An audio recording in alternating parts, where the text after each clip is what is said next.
So, magandang hapon sa lahat, no?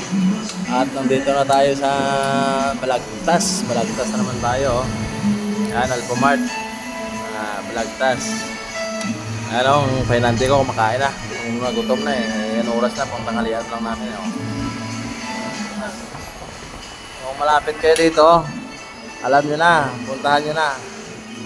At habang kumakain kami dito, no? At yan, oh, 500 lang yan, 500.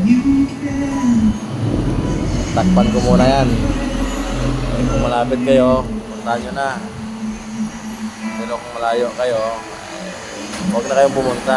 Mag-aksaya lang kayo ng panahon. So, kain tayo guys, kain. Tanghalian, anong oras pa lang, oh. Yan. Ang pinanti ko, hindi ko pinapabayaan yan para tumaba. Kain tayo, kain. Kain muna tayo, ha. Tahan nyo dito at mag-antay lang ako dito.